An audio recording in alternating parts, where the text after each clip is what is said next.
Astrologia cabalística, Anatomia do Destino, por Rory Kenton. Tradução de Maio Miranda, Editora Pensamento, canal Le Conde.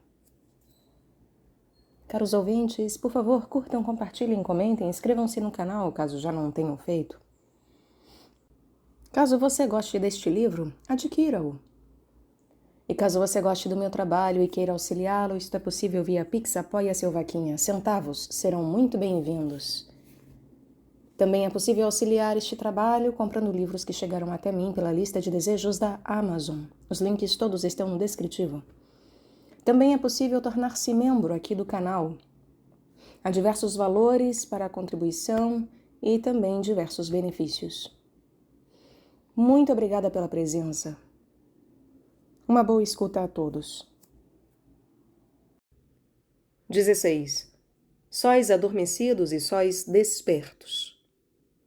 Nós já vimos no ângulo cabalístico como 3 mundos se encontram no sol de cada indivíduo isoladamente, como o espírito forra a psique, como o corpo envolve e encerra dentro de um homem os 2 níveis superiores de realidade.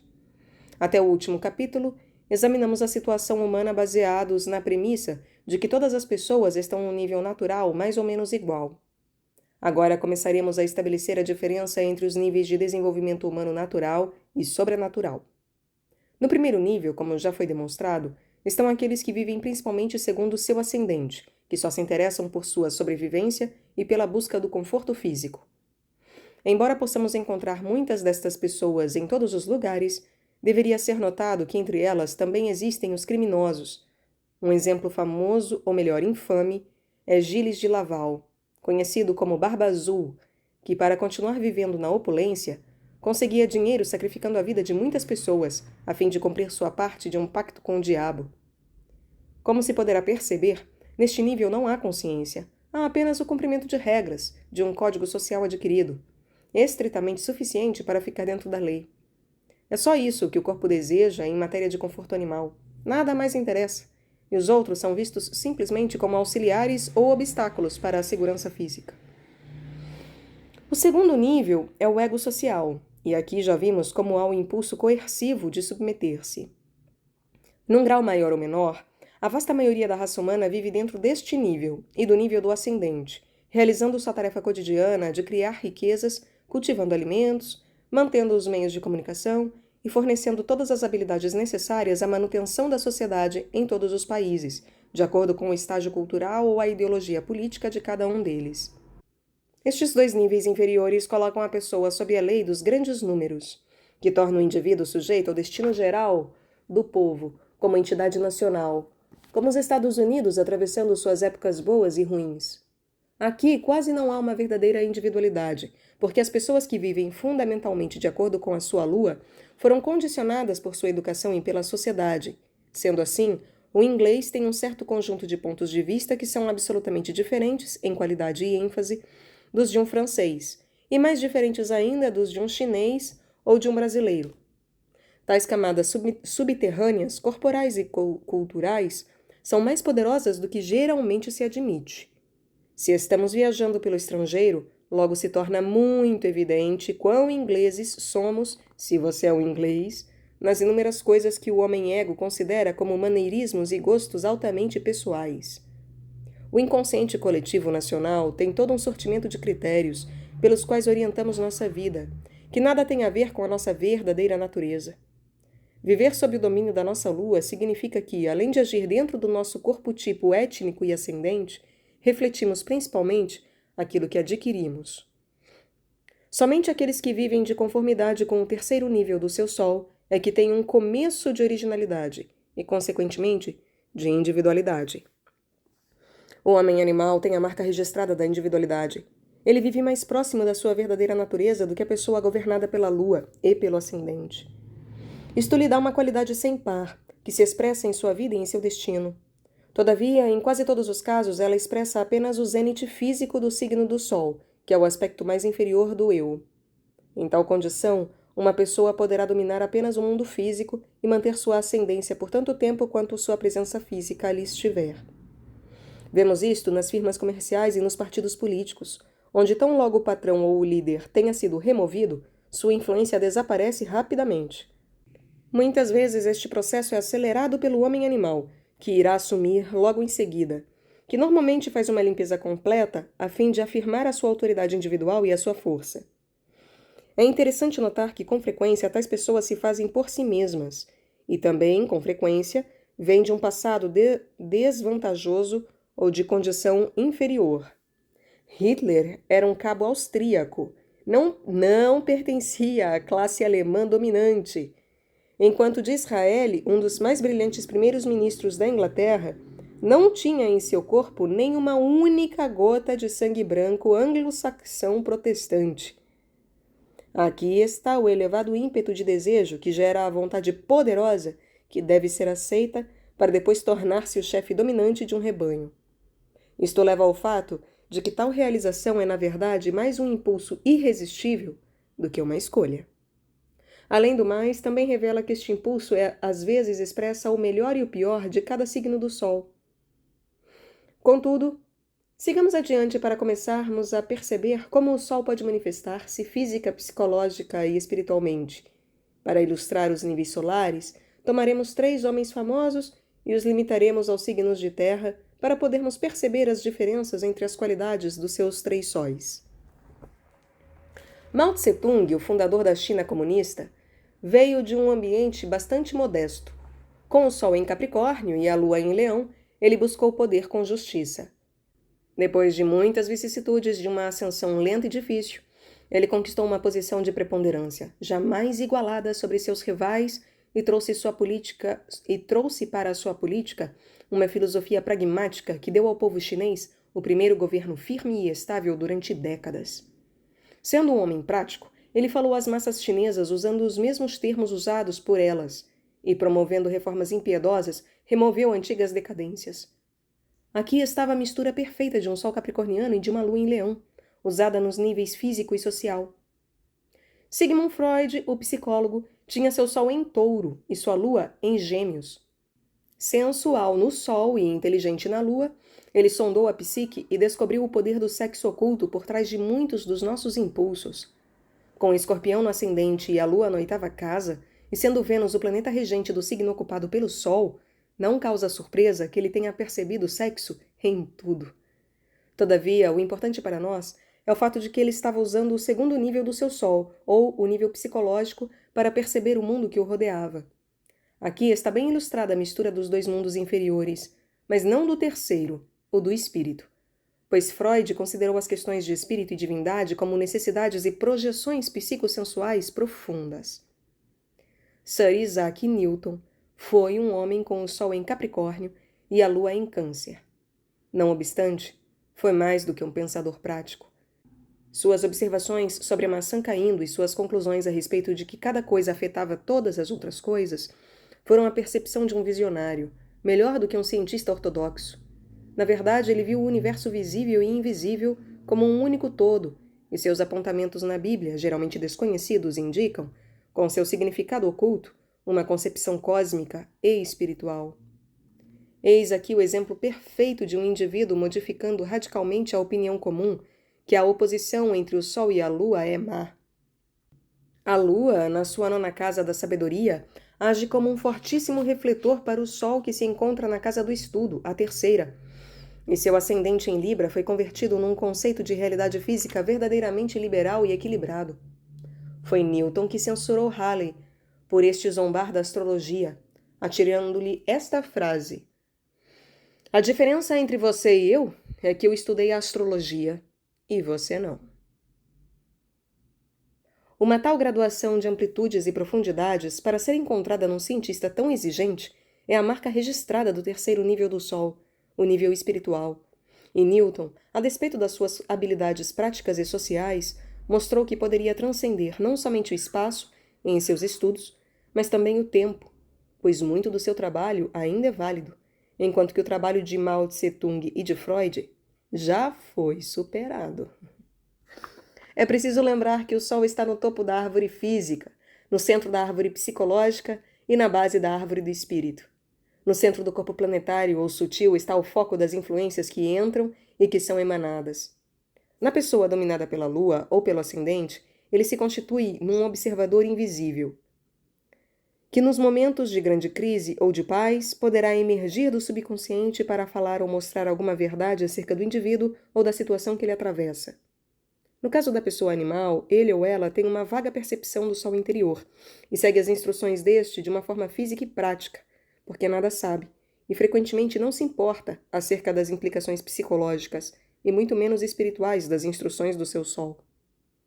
Nos tempos modernos, desde as descobertas de Freud e de Jung, o aspecto psicológico do homem assumiu uma importância cada vez maior para o mundo ocidental. Não somente porque explica tantos problemas pessoais e tantas razões para o comportamento social e antissocial, mas porque na sua descida para o mero ritual exterior e para as questões sociais, as tradições espirituais ortodoxas do Ocidente perderam sua penetração e seu conhecimento de tais assuntos. Com este desejo de compreender a natureza da psique, surge uma resposta nas muitas oficinas de trabalho psicológico existentes em todo o mundo ocidental e no brotar de movimentos espirituais durante os últimos 20 anos, a partir de 1960. A providência sempre dá resposta a uma tal necessidade, porque ela está relacionada com o desenvolvimento da humanidade. Esta necessidade de crescer como indivíduo e de relacionar-se com o mundo agora pode ser encontrada em todos os pontos. E ela, na verdade, reúne pessoas que normalmente jamais se conheceriam. Na época atual, há mais tradições e mais técnicas disponíveis do que em qualquer outro período da história. Algumas são doutrinas completas. Outras não somente são incompletas, mas também são versões adulteradas da natureza do homem e do universo. Algumas são doutrinas completas, outras não somente são incompletas, mas também versões adulteradas da natureza do homem e do universo. Este fenômeno de ensinamentos distorcidos e de má orientação é um dos problemas que aquele que procura o conhecimento tem que solucionar conforme se arrasta de um guru para outro, a fim de descobrir qual deles faz sentido para o seu temperamento e seu tipo. Contudo, o trabalho de tentar este ou aquele método de modo algum é um desperdício, mas sim o primeiro teste de discriminação na jornada da alma. Aqui chegamos a um ponto importante. Até agora estudamos os 3 níveis de vida comum. Agora começa a ascensão acima da lei terrestre natural e ordinária e a penetração da alma desperta na esfera sobrenatural. Isto proporciona um tipo de liberdade desconhecida para aqueles que são chamados de os membros adormecidos da humanidade. Há uma lenda antiga que diz que a deusa da lua foi o fruto de uma união entre a deusa da terra e o deus do sol, e que esta deusa da lua foi objeto de amor do deus da natureza. Todavia, a deusa lua amou a humanidade, que foi colocada num estado de sono para que ela pudesse visitar os homens e falar-lhes em seus sonhos. O significado simbólico desta fábula torna-se aparente quando refletimos sobre o estado geral da humanidade, que vive sob o governo do ascendente, da terra e da lua. A lenda nos revela, por exemplo, que o poder da lua age através do inconsciente dos homens, conforme ela os mantém aprisionados em sonhos e hábitos. O interesse da lua pela humanidade é muito maior do que pela natureza, porque o homem é a ponta de lança da evolução na Terra, e como tal é capaz de um espectro de consciência muito mais amplo e muito mais profundo do que o de qualquer outra espécie animal ou vegetal. Contudo, pelo fato da raça humana descender tanto do céu quanto da terra, seu potencial para elevar-se acima do mundo físico é realizável, o que não sucede com a natureza que está estritamente acorrentada à terra. Aqui nós temos a diferença crucial não somente entre a natureza e a humanidade, mas entre pessoas que desejam despertar e pessoas que só desejam continuar dormindo nos braços da terra ascendente e sob o domínio da lua. No momento atual, o sistema solar está entrando numa nova fase e a humanidade está se agitando em seu sono. Isto acontece de tempos em tempos, em grandes movimentos e atividades, como ocorreu no período por volta de 500 a.C., quando muitos indivíduos em todas as partes do mundo conhecido, desde a China até a Grécia, foram despertados para os aspectos cósmicos e espirituais da criação. Agora, no final do século XX, estamos em uma outra destas épocas. É por isso que existe um tal interesse pelas coisas espirituais e psicológicas e que o conhecimento deste assunto, oculto durante tanto tempo, agora está sendo revelado. Poder-se-ia perguntar de que modo isto se relaciona com o indivíduo. Outra fábula de Platão fornece uma indicação à medida que explica a condição natural do homem. Eu repito, condição natural. Nesta alegoria, algumas pessoas estão numa caverna, e atrás delas há uma fogueira que projeta suas sombras sobre a parede da caverna. Por que não podem ver a si mesmos?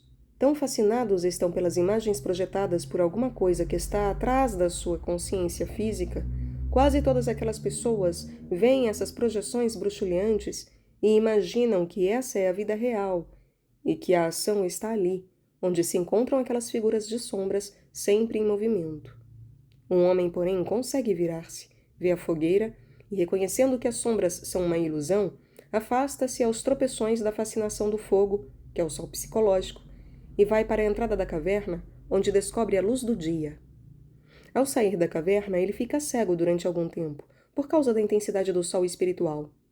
Depois a sua visão clareia, e então ele percebe uma magnífica paisagem cósmica estendendo-se à sua frente. Ela é absolutamente diferente do mundo limitado da caverna, com sua realidade feita de apalpadelas e de sombras. É tão óbvio que este é o mundo real que ele decide voltar e contar a seus companheiros o que viu. Retornando à caverna escura, se dirige para o grupo que permanece hipnotizado, observando a movimentação das sombras vacilantes. Contudo, a despeito da sua história sobre o mundo superior, os outros não lhe dão ouvidos, rejeitando sua descrição como sendo uma fantasia e julgando-o louco. Esta é a situação do homem sobrenatural em relação ao homem natural. O que significa ser um homem ou uma mulher sobrenatural? Significa estar acima da natureza, elevar-se acima das leis naturais. Este não é um processo que tem lugar da noite para o dia. É uma jornada imensamente longa, frequentemente durante muitas vidas. Mas, segundo nos dizem, se há vontade suficiente, ela pode sim e digo eu, deve, ser realizada numa única existência. O primeiro estágio é reconhecermos nossa situação real. E isto geralmente acontece naqueles momentos em que saímos das preocupações do ascendente e das ilusões do ego-lua e penetramos no primeiro estado do sol. Isto quer dizer que temos um vislumbre daquilo que somos, de qual é o nosso corpo-tipo e de como o nosso ego pode ser transformado de um pequeno deus de lata num servo útil, capaz de refletir a verdade do sol. Aqui, porém, conforme já foi observado, existe a tentação de acreditar que chegamos somente porque atingimos um certo grau de livre-arbítrio e de consciência do sol. Em comparação com o homem comum, isto poderia fazer de nós heróis, conforme as pessoas desta categoria eram chamados pelos gregos. Todavia, até mesmo os heróis podem ser tolos e são destruídos por seu destino. O passo seguinte ainda é atravessar o nosso destino, porque em grande parte ele é inevitável, mas sem sermos interiormente afetados por ele, isto é, sem sermos sustentados por ele. Quando Napoleão, por exemplo, foi exilado numa ilha do Atlântico, afastado do seu campo de glória, ele sucumbiu como homem. O mesmo aconteceu com Mussolini, quando o destino inverteu sua sorte, conforme deve acontecer de tempos em tempos pela lei astrológica. O indivíduo que pode atravessar o sucesso e o fracasso com sublime indiferença, este é senhor do seu destino. O indivíduo que pode atravessar o sucesso e o fracasso com sublime indiferença é o senhor do seu destino. Isto só pode ser feito por meio do verdadeiro conhecimento, e não por meio da ignorância deliberada. O tipo de conhecimento mencionado aqui não é da espécie mercurial de informação e fato, mas sim aquele que nasce da experiência interior, por meio da sabedoria e da compreensão da nossa verdadeira natureza e do nosso lugar no universo. Este é o conhecimento mencionado no início deste livro, e ele começa a ser adquirido pelo despertar do eu para os estados lunar e do descendente. Do ponto de vista cabalístico, isso é a mudança de ênfase da influência do mundo físico para o mundo percebido pelo sol psicológico. Tal coisa é astrologicamente realizada através da observação e do controle do poder do ascendente e do ego-lua, e pela vigilância dos princípios de Mercúrio e Vênus, uma vez que estes planetas inferiores criam estados de ânimo de conformidade com suas posições e relacionamentos no macrocosmo.